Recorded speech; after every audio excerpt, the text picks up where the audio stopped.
Hello every one, എല്ലാവരും സുഖമായിട്ടിരിക്കുന്നെന്ന് വിചാരിക്കുന്നു. അപ്പം ക്യാപ്ഷനിലെ പോലെ തന്നെ like what I have given in the തമ്മിൽ LMI work permit without LMIA എന്നുള്ള ഒരു കോണ്ടന്റ് ആണ്, അല്ലെങ്കിൽ അതുമായിട്ട് റിലേറ്റ് ചെയ്തിട്ടുള്ള കോണ്ടന്റ് ആണ് ഈ വീഡിയോയിലുള്ളത്. അപ്പോൾ നിർബന്ധമായിട്ടും ഇപ്പം അവിടേക്ക് പഠിക്കാൻ വേണ്ടി പോകുന്ന അല്ലെങ്കിൽ ഇനി പഠിക്കാൻ വേണ്ടി ഡിസൈഡ് ചെയ്യുന്ന സ്റ്റുഡൻസും കൂടെ ഇത് കാണണമെന്നേ ഞാൻ പറയുള്ളൂ. കാരണം എന്താണ് LMIA എന്ന് ആൾക്കാർക്ക് അറിയില്ല, എന്താണ് വർക്ക് പെർമിറ്റ് എന്ന് ക്ലിയർ ആയിട്ട് ആർക്കും അറിയില്ല. പക്ഷെ ഇതെല്ലാം നമ്മൾ ബേസിക്കലി സ്റ്റുഡൻ്റ് ആയിട്ട് പോയിട്ടുള്ള ആൾക്കാർ അല്ലെങ്കിൽ സ്റ്റുഡൻ്റ് അല്ലാതെ വർക്ക് പെർമിറ്റിന് വേണ്ടിയിട്ട് ഇന്ത്യയുടെ പുറത്തുനിന്ന് അല്ലെങ്കിൽ ഇന്ത്യയിൽ നിന്നോ അല്ലെങ്കിൽ കാനഡയിൽ നിന്ന് തന്നെ അപ്ലൈ ചെയ്യുന്ന ആളുകൾക്കും എന്തൊക്കെയാണ് മേജർ ചേഞ്ചസ് ജോബ് മാർക്കറ്റിൽ വന്നുകൊണ്ടിരിക്കുന്നത്, ആരൊക്കെയാണ് ഇമ്പാക്റ്റ് ചെയ്യുന്നത്, ഓരോ കൺട്രിയും ഓരോ സമയത്ത് ആരെയൊക്കെ അവരുടെ ജോബ് മാർക്കറ്റിലേക്ക് ഇൻവൈറ്റ് ചെയ്യുന്നു, അങ്ങനെ ഇൻവിറ്റേഷൻ കുറച്ചും കൂടി സ്മൂത്ത് ആക്കാനും ആൾക്കാരെ പെട്ടെന്ന് കിട്ടാനും വേണ്ടിയിട്ട് അവരെന്തൊക്കെ സ്മൂത്ത് പ്രോസസ്സിങ് നടക്കുന്നു, ഇതെല്ലാം സ്റ്റുഡൻ്റ് ആയിട്ടിരിക്കുമ്പോൾ തന്നെ നിങ്ങൾ മനസ്സിലാക്കണം. കാരണം ഒരു ട്രെൻഡ് എന്താണ് രാജ്യത്തിന് നടക്കുന്നത് എന്ന് അറിഞ്ഞാൽ മാത്രമാണ് നമുക്ക് ആ രാജ്യത്തേക്ക് പോസിറ്റീവ്ലി എന്ത് ചെയ്യാൻ വേണ്ടി പറ്റുള്ളൂ, കോൺട്രിബ്യൂട്ട് ചെയ്യാൻ പറ്റുള്ളൂ. ഇതിൽ 2-3 അപ്ഡേറ്റ്സ് ഉണ്ട്. അപ്പോൾ എനിക്ക് തോന്നുന്നു ആദ്യത്തെ ഞാൻ പറയാൻ പോകുന്ന ഒരു അപ്ഡേറ്റ് നിർബന്ധമായിട്ടും ടെക് കമ്പനികളിൽ വർക്ക് ചെയ്യുന്ന ആളുകൾക്ക് ഭയങ്കര ഹാപ്പിനെസ് തരുന്നൊരു കാര്യമായിരിക്കും. കാരണം സ്റ്റുഡൻ്റ് ആയിട്ട് പോയിട്ട് നമ്മൾ പ്രൈമറിലി ലാൻഡപ്പ് ചെയ്യുമ്പോൾ, ജോബിലും കാര്യങ്ങളിലും ലാൻഡപ്പ് ചെയ്യുമ്പോൾ definitely there is A security, അതിലൊരു സംശയമില്ല. അതേ സമയത്ത് ഒരു ഏജ് എത്തിയിട്ടുള്ള ആൾക്കാർ, കുറച്ച് എക്സ്പീരിയൻസ് ഉള്ള ആൾക്കാർ, സ്റ്റുഡൻ്റ് ആയിട്ടിരിക്കുന്നതിനേക്കാൾ കൂടുതൽ എനിക്ക് വർക്കായിട്ട് പോകാൻ ആണ് കുറച്ചും കൂടെ താല്പര്യം എന്ന് പറഞ്ഞു വരുന്ന സിറ്റുവേഷൻസും കൂടെ ഉണ്ട്. കാരണം പഠിക്കാനുള്ള സാഹചര്യത്തിനേക്കാൾ കൂടുതൽ അവർക്ക് സാഹചര്യം എന്തായിരിക്കും, ഒരു ജോബിൽ ലാൻഡപ്പ് ചെയ്യാൻ വേണ്ടിയിട്ടായിരിക്കും. That's totally upon their interest. And ഈ വീഡിയോ കുറച്ചധികം അങ്ങനത്തെ മേജർ ചേഞ്ചസിനെ കുറിച്ച് പറയുന്നതാണ്. ഫസ്റ്റ് ഞാൻ പറയാൻ വേണ്ടി പോകുന്നത് വർക്ക് പെർമിറ്റ് കിട്ടുന്നത് വിതൗട്ട് LMI എങ്ങനെയാണ്. അപ്പോൾ LMI എന്ന് പറയുന്ന സമയത്ത് എന്താണ് ഈ സംഭവം, ഇതെങ്ങനെയാണ് വർക്ക്ഔട്ട് ആവുന്നത് എന്നുള്ള രീതിയിലൊക്കെ എല്ലാവർക്കും ഭയങ്കര ഡൗട്ട് ഉണ്ടാവും. ഒരുപാട് ആപ്ലിക്കേഷൻസ് നമ്മൾ കാണുന്നുണ്ട്, LMI വെച്ചു. എനിക്ക് തന്നെ കോമൻസ് വരാറുണ്ട്, എല്ലാ കോമൻസിലേക്ക് എത്താനുള്ള സമയം കിട്ടാറില്ല.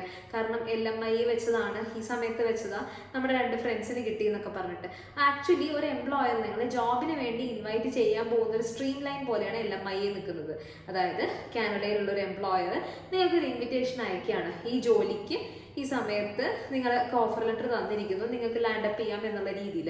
അതും ഒരു മേജർ ആപ്ലിക്കേഷൻ പ്രോസസ്സ് വഴി പോകുന്ന സംഭവമാണ്. അൺസ്കിൽ ലേബറേഴ്സ് ആൻഡ് സ്കിൽ ലേബറേഴ്സ് എല്ലാം ഈക്വലി ഇൻവൈറ്റഡ് ആണ്. നിങ്ങൾ ഒരുപാട് അത് കണ്ടിട്ടുണ്ടാവും. LMIA വഴി പോയി അവിടേക്ക് വർക്ക് വിസയിൽ എത്തി, പിന്നീട് അങ്ങനെ ഒരുപാട് ന്യൂസസ് നിങ്ങളുടെ കസിൻസോ ആരെങ്കിലുമൊക്കെ ചെയ്തതായിട്ട് നിങ്ങൾ കേട്ടിട്ടുണ്ടാവും. അതിന് ഒരു പ്രിവിലേജ് ഇപ്പോൾ ഇൻട്രൊഡ്യൂസ് ചെയ്തിരിക്കുന്നത് എന്താ വെച്ചാൽ ടെക് റിലേറ്റഡ് കമ്പനികളിൽ, അതും tech related companies in the sense അവർ പ്രിഫർ ചെയ്യുന്ന ഗ്ലോബൽ ടെക് പവറിലേക്ക് കോൺട്രിബ്യൂട്ട് ചെയ്യാൻ പോസിബിലിറ്റി ഉള്ള കുറച്ച് കമ്പനീസിന്റെ പേരുണ്ട്. ആ കമ്പനീസിന്റെ ആ ഒരു ലിസ്റ്റിൽ വരുന്ന കമ്പനികളിൽ വർക്ക് ചെയ്യുന്ന എംപ്ലോയീസിന് നേരിട്ടിട്ട് എന്ത് ചെയ്യാം, LMIA ഇല്ലാതെ, അതായത് ഇനി ഒരു എംപ്ലോയറിനെ നമ്മൾ വെയിറ്റ് ചെയ്യേണ്ട കാര്യമില്ല. ആക്ച്വലി ഒരു റിക്വസ്റ്റ് കിട്ടാനും ഇവിടുന്ന് അങ്ങോട്ട് അപ്ലൈ ചെയ്യാനും, അതിന് പകരം അവർക്ക് നേരിട്ട് വർക്ക് പെർമിറ്റിലേക്ക് അപ്ലൈ ചെയ്യാം എന്നുള്ള സിറ്റുവേഷൻ അല്ലെങ്കിൽ പ്രിവിലേജ് കിട്ടുകയാണ്. അതായത് നമ്മൾ ഇനി ടെക് റിലേറ്റഡ് കമ്പനീസിൽ വർക്ക് ചെയ്യുന്ന ആളുകൾക്ക് like they don't need to wait too much for the LMIA to process. അതിന് പകരം വർക്ക് പെർമിറ്റിലേക്ക് ഡയറക്റ്റ് അപ്ലൈ ചെയ്ത് പോകാൻ വേണ്ടി പറ്റുന്നതാണ്. This is A kind of promotion. Like ഇതും നമ്മൾ എന്താ മനസ്സിലാക്കേണ്ടത്, ആ ഒരു കൺട്രിയുടെ ഇപ്പോഴത്തെ നെസസിറ്റി പ്രകാരം ടെക് റിലേറ്റഡ് ആയിട്ടുള്ള എംപ്ലോയീസിന് ഭയങ്കര ആവശ്യമുണ്ട്. അപ്പോൾ ഇതിൻ്റെ ഒരു കമ്പനിയുടെ ലിസ്റ്റ് ഉണ്ട് which they have published. Let me look whether I can get, ഞാൻ എന്തായാലും ഡിസ്ക്രിപ്ഷനിൽ ആഡ് ചെയ്തേക്കാം. അപ്പോൾ ആ ഒരു കമ്പനികളിൽ വർക്ക് ചെയ്യുന്ന നിങ്ങളുടെ കസിൻസോ ഫ്രണ്ട്സോ ആരെങ്കിലും ഉണ്ടോ എന്നുണ്ടെങ്കിൽ അവർക്ക് മൈഗ്രേറ്റ് ചെയ്യാൻ പോസിബിലിറ്റി അല്ലെങ്കിൽ മൈഗ്രേറ്റ് ചെയ്യാൻ ഒരു താല്പര്യം ഉണ്ടെന്നുണ്ടെങ്കിൽ definitely they can give A try. ഒരുപാട് വെയിറ്റ് ചെയ്യേണ്ട ഒരു പ്രോസസ്സ് വരുന്നില്ല. ഓൾറെഡി ഇങ്ങനത്തെ ഒരു സ്കീമിന് 2023 ലോഞ്ച് ചെയ്തിട്ടുണ്ടായിരുന്നു. ടെക് ടാലന്റ് സ്ട്രീം എന്നാണ് അതിൻ്റെ പേരെന്നാണ് എൻ്റെ ഒരു ഓർമ്മ. അപ്പം അതുമായിട്ട് റിലേറ്റ് ചെയ്തിട്ടുള്ള വർക്ക് ചെയ്യുന്ന ആ ലിസ്റ്റിൽ പെടുന്ന കമ്പനികളിലുള്ള എംപ്ലോയീസിന് they can directly apply for a work permit. അത് മാത്രമല്ല ഇതിൽ സാധ്യതകളുടെ ഒരു വേരിയേഷനും കൂടിയുണ്ട്. സ്കിൽഡ്, ഹൈലി സ്കിൽഡ് ലേബറേഴ്സ് ഓരോ ടയറായിട്ട് തിരിച്ചിട്ടുണ്ടായിരിക്കും. ടയർ 0 പെടുന്ന ജോബുകൾ, ടയർ 1 പെടുന്ന ജോബുകൾ, ടയർ 2, ടയർ 3, അതായത് പ്രിഫറൻസിനനുസരിച്ചിട്ട് ഓരോ ടയറായിട്ട് തിരിച്ചിട്ടുണ്ടാവും. ആ തിരിച്ചതിൽ വെച്ച് tier 0 tier 1, tier 0 to tier 1 work ചെയ്യുന്ന ചെയ്യുന്ന ഹൈലി സ്കിൽഡ് എംപ്ലോയീസിന് ഇത് കുറച്ചും കൂടി ഈസിയാണ്. അതായത് അവരുടെ പ്രോസസ്സ് കുറച്ചും കൂടെ സ്പീഡ് ആവാനുള്ളൊരു ചാൻസ് ഉണ്ട്. അതാണ് മേജറായിട്ടുള്ളൊരു അപ്ഡേറ്റ് എന്ന് പറയുന്നത്. നമ്മളിനി ഒരു LMIAക്ക് വേണ്ടിയിട്ട് ഈ ടെക് റിലേറ്റഡ് ആയിട്ടുള്ളതിൽ വർക്ക് ചെയ്യുന്ന ആളുകൾ ഒരുപാട് കഷ്ടപ്പെട്ട് വെയിറ്റ് ചെയ്യേണ്ട ഒരു കാര്യമില്ല. അതിന് പകരം they can directly put an application. അതിന് വളരെ കുറച്ച് ഫോർമാലിറ്റീസ് മാത്രമേ വേണ്ടൂ എന്നുള്ളതാണ് highlight. I'm not going so deep in to this part, കാരണം നിങ്ങൾക്ക് ഇൻഫർമേഷൻ ഷെയർ ചെയ്യുക എന്നുള്ളതാണ് പ്രിഡോമിനൻ്റ്ലി എൻ്റെ ഇപ്പോഴത്തെ ഒരു ആവശ്യം എന്ന് പറയുന്നത്. കാരണം നമുക്ക് എന്തൊക്കെ പോസിബിലിറ്റീസ് ഉണ്ട് ഇൻ ദ ടഫസ്റ്റ് ടൈംസ്, എന്തൊക്കെ പോസിബിലിറ്റീസ് ഉണ്ട് എന്നുള്ളത് അറിഞ്ഞിരിക്കുക എന്നുള്ളത് വലിയൊരു ഫാക്ടറാണെന്ന് എനിക്ക് പേഴ്സണലി തോന്നുന്നുണ്ട്.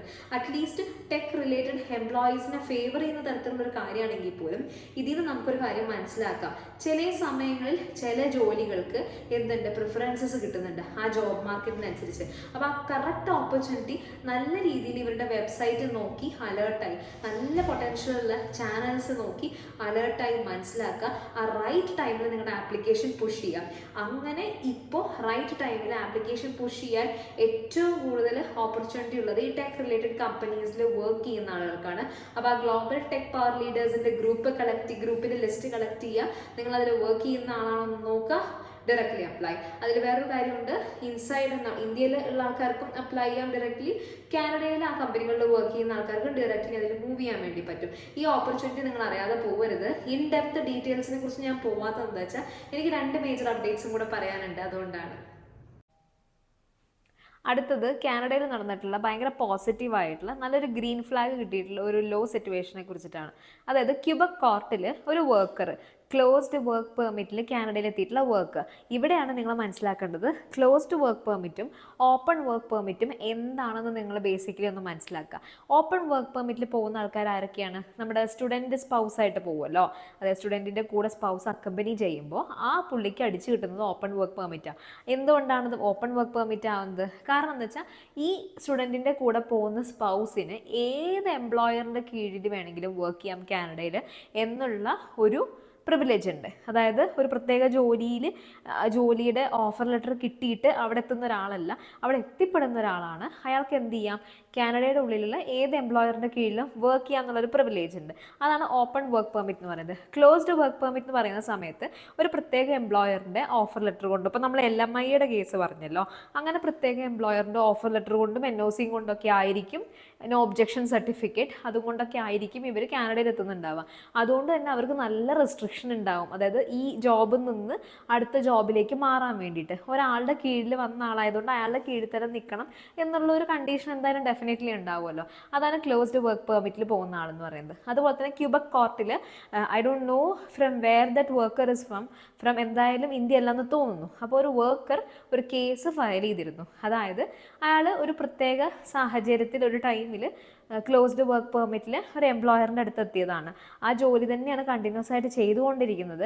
അതുകൊണ്ട് തന്നെ ഒരുപാട് കാലമായിട്ട് അവർ അവിടെ വർക്ക് ചെയ്യുന്ന പ്രിവിലേജസ് ഒന്നും അയാൾക്ക് കിട്ടുന്നില്ല. ഇത് കാനഡയുടെ മാത്രം ഒരു സിറ്റുവേഷൻ അല്ല, വേറെയും ഇഷ്ടംപോലെ രാജ്യങ്ങളിൽ, ഈവൻ ഇന്ത്യയിൽ പോലും ആ ഒരു ട്രെൻഡ് ഭയങ്കര കോമൺ അല്ലേ. അതായത് ഒരു സ്ഥാപനത്തിൽ തന്നെ ഒരുപാട് വർഷം നിൽക്കുന്ന ആൾക്ക് എത്രത്തോളം റെക്കഗ്നിഷൻ കിട്ടാറുണ്ട്. വളരെ റെയർ കേസസിൽ മാത്രമാണ് ഒരു വിശ്വസ്തനായിട്ടുള്ള ഒരു എംപ്ലോയി ആണെന്നുള്ള രീതിയിലുള്ള എല്ലാ പ്രിവിലേജസും കിട്ടാറില്ല. മിക്ക സമയങ്ങളിലും അവരാണെന്ന് തോന്നും എനിക്ക് കുറച്ചും കൂടെ മിസ്യൂസ് ചെയ്യപ്പെടുന്ന ആളുകൾ. അപ്പോൾ അതുപോലെ മിസ്യൂസ് ചെയ്യപ്പെട്ട ഒരാൾ ഒരു കംപ്ലയിൻറ്റ് ചെയ്തു. അതായത് അതിൻ്റെ ഒരു കോണ്ടന്റ് എന്താ വെച്ചാൽ ഒരുപാട് കാലം മുമ്പേ വന്നിട്ടുള്ള ഒരാളാണ്.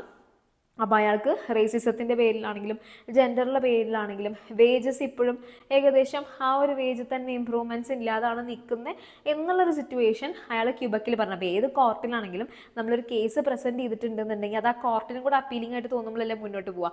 അയാളതിനെ നെക്സ്റ്റ് ഹിയറിങ്സിനും കാര്യങ്ങൾക്കൊക്കെ വിളിച്ചിട്ടുണ്ട്. വിച്ച് മീൻസ് അവിടെ അവരെ തള്ളിക്കളഞ്ഞിട്ടില്ല. ഈ ഒരു സിറ്റുവേഷൻ ഭയങ്കര ഗ്രേവിറ്റിയോട് കൂടിയിട്ടാണ് അവരെടുത്തിട്ടുള്ളത്. That is actually a green flag from the part of a country. കാരണം എന്താ വെച്ചാൽ ക്ലോസ്ഡ് വർക്ക് പെർമിറ്റിൽ എത്തുന്ന സമയത്ത് അത് ദുബായിലടക്കം ഉള്ളൊരു സിറ്റുവേഷനാണ്. ഒരു എംപ്ലോയർ ജോലി കിട്ടി കൊടുത്ത് കൊണ്ടുപോകുമ്പോൾ ആ ആളുകൾ മിസ്യൂസ് ചെയ്യപ്പെടാനുള്ള ചാൻസസ് ഭയങ്കര കൂടുതലാണ്. അവർക്ക് അവിടെ ആ ഫ്ലെക്സിബിളായിട്ട് വേറെ കമ്പനികളിലേക്ക് ബെറ്റർ പൊട്ടൻഷ്യലിൽ മാറാൻ പറ്റില്ല. പിന്നെ പോരാത്തതിന് അവിടെ തന്നെ സീനിയർ ആവുന്ന സമയത്ത് വരുന്ന പല ജൂനിയേഴ്സിനായിരിക്കും ആയിരിക്കും കൂടുതൽ കുറച്ചുകൂടി റെക്കഗ്നേഷൻ കിട്ടുന്നുണ്ടാവുക, വേജസ് ഇൻക്രീസ് ആവാതിരിക്കുക, പറഞ്ഞ വേജ് ചില മാസങ്ങളിൽ കോംപ്രമൈസ് ചെയ്യേണ്ടി വരിക for the favour of working so long in that company. അങ്ങനത്തെ കുറച്ച് സിറ്റുവേഷൻസ് ഉണ്ട്. അപ്പോൾ പോസിബിളി നമുക്ക് പല ചേഞ്ചസ് ഇനി കമ്മിങ് സമയങ്ങളിൽ എക്സ്പെക്റ്റ് ചെയ്യാം ഒരു ലോ ഇങ്ങനെ ഒരു കംപ്ലൈൻറ്റ് ഫയൽ ചെയ്ത സ്ഥിതിക്ക്. കാരണം എന്താ വെച്ചാൽ ക്ലോസ്ഡ് വർക്ക് പെർമിറ്റിനെയും കൂടെ അവർ ആസ് എ കൺട്രി ചെക്ക് ചെയ്യണം, അതിൽ മാറ്റങ്ങൾ വരുത്തണം എന്നുള്ളതാണ് പേഴ്സണലി എൻ്റെയും കൂടെ അഭിപ്രായം. കാരണം ഓപ്പൺ വർക്ക് പെർമിറ്റിൽ ചെല്ലുന്ന ആളുകൾക്ക് കിട്ടുന്ന പ്രിവിലേജ് അതിൻ്റെ ഒരു പകുതിയെങ്കിലും ക്ലോസ്ഡ് വർക്ക് പെർമിറ്റിൽ പോകുന്ന ആളുകൾക്ക് ഡെഫിനറ്റ്ലി കിട്ടണം. കാരണം ഒരു രാജ്യത്തെത്തി ഒരേ എംപ്ലോയറിൻ്റെ കീഴിൽ സ്റ്റിക്ക് ഓൺ ചെയ്യുമ്പോൾ വരുന്ന പ്രശ്നങ്ങൾ ഫേസ് ചെയ്തു എന്നുള്ള രീതിയിൽ പോയിട്ടുള്ള ഒരു കംപ്ലൈൻറ്റ് ആയതുകൊണ്ട് തന്നെ looking forward to in the coming days അതിൽ ഭയങ്കരമായിട്ടുള്ള മാറ്റങ്ങൾ വരാനുള്ള ചാൻസസ് ഉണ്ട്.